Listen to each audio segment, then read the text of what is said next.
Welcome to What If Episode 2 review with me, Scotia, from Beyond the Fan.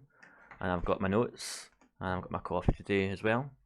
So hopefully you'll stick around as to my thoughts and breakdown of this Episode 2, where essentially it's the story of T'Challa being Star-Lord rather than Peter Quill, and how basically he is better in every way than Peter Quill, and how everyone knows him. He's so popular, so famous, even amongst the villains, the bad guys. So I'm going to start by skipping ahead, and you actually find out how T'Challa became Star-Lord, how he got adopted. So basically, instead of the Ravagers coming down and taking Peter, we scan the planet, see that Wakanda has the sort of special vibranium asteroid meteorite that landed. We go there, and they basically just steal T'Challa, thinking he's Peter.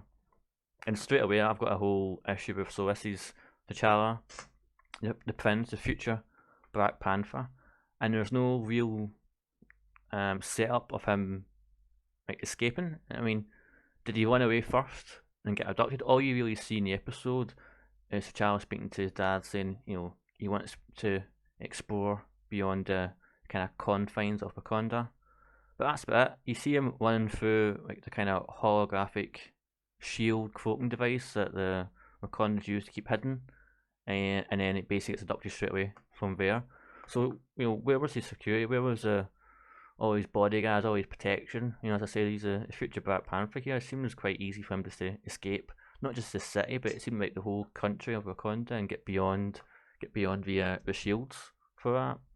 So yeah, very strange how that came about. I think they needed a scene or two just to explain that, using his training, his knowledge, skills, technology, he was able to kind of circumvent the security and actually go and escape. And it was at that point when he just gets beyond the border, he's thinking he's just going to go out for a weekend or a night or something, but actually gets abducted. I think that would have made a bit more sense than what we got in the actual episode. So I'm going to take some coffee. And yeah, and from there, the episode, I'll take you back, the episode kind of starts, it's the same way Guardians of the Galaxy opened, only again it's T'Challa, and everyone loves him, everyone knows his name, the big joke about, Star Who, isn't there, he's a popular, well-known sort of Robin Hood figure, who basically steals power from the powerful, and gives it to the powerless to help them out, and the Ravagers are now very much the good guys, and the kind of first third half of the episode is very much establishing T'Challa as being not just better than Peter, but better than anyone pretty much in the galaxy, I would say. I mean, to give you an example, not only is he able to kind of change what the Ravagers do, change their kind of culture, so he's a small boy till 20 years later when he's a young man, he's able to change him, but he's also able to speak to and convince Thanos to give up his life purpose of collecting Infinity Stones and snapping out existence half of our life across the universe. He's able to talk him out of doing that, and also for him to join his crew basically and become one of the Ravagers, which I find completely out of character for Thanos. If this was a what if Thanos was someone different, fine, but what's so special about T'Challa? He can convince someone like Thanos, the Mad Titan, to give up his life's pursuit. Even just a scene showing what happened, but it's literally you're just introduced to Thanos having had this life-changing conversion pretty much at the hands of T'Challa, but with no explanation as to why. And then that introduces us to Nebula, who now, because her father's changed his ways, she's not grown up to be, abused as she was in Guardians. There's still a hint of that from her early childhood, but now she's more like a femme fatale, blonde-haired woman, going out doing missions and giving T'Challa missions and stuff like that. So she's basically kind of hinted at maybe being his love interest in this, but it's not explicit. But again, it's like, well, what happened to kind of change that? So all because T'Challa convinced Thanos. I mean, that initial premise of changing Thanos' mind just seems so strange. And a question that came up for me numerous times during this episode was, why would T'Challa just go off with these people and not a second thought to his mum, his dad, his sister, his kingdom. Why wouldn't you want to go back and check in on him? And it does sort of get addressed. Basically, the Ravagers explained to him that his whole country was destroyed, but actually it wasn't destroyed. We just lied to him. But at no point in the past 20 years, the child will go, you know what, I want to go see the ruins of my country, I want to go see Earth. Nothing like that at all. It's just, he accepts the word of essentially these complete strangers at the time, who at some point over the past 20 years have explained to him that, you can't go back. But I'd have been, as a small child, I'd be go back to my parents fairly quickly. I mean, a few nights, a week, 2 weeks, but years going by before going back. That's very, very out of character from like the Black Panther T'Challa we've seen in the MCU to date. And really, at the end of the episode, for spoilers for spoiling the end here, but he does go back and reunite with his parents after discovering that they are still alive and that the Ravagers lied to him. But all's forgiven. They kind of make a joke about having their son stolen by Ravagers, and it's all just played off as T'Challa saying, "Well, they they helped me." So we have another sip of my coffee. So you can see all this talking, I'm not used to it.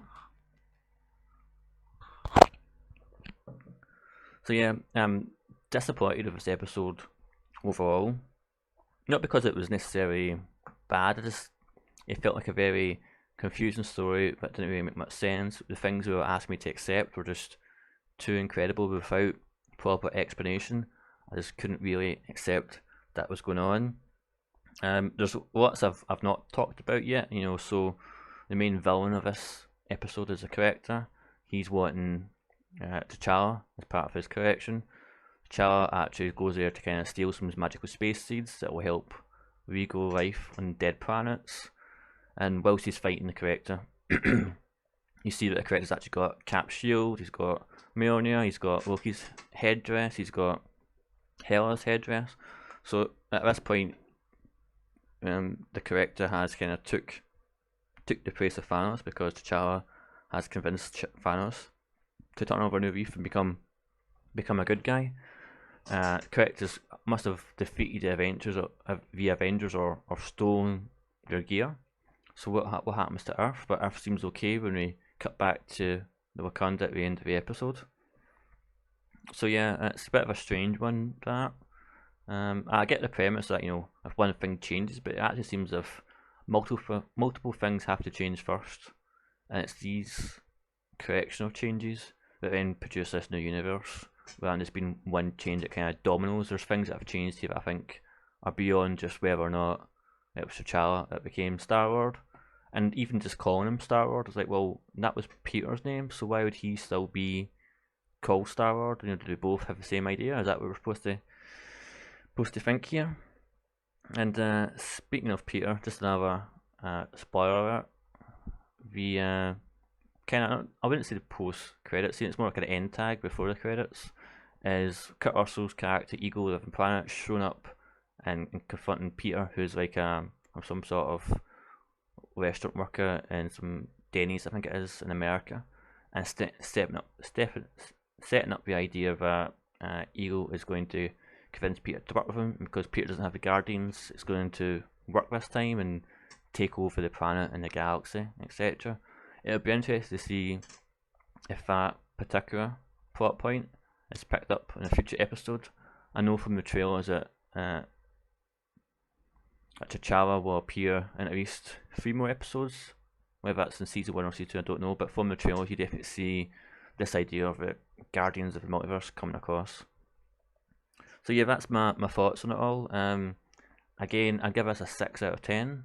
Definitely better than the first episode with Peggy Carter.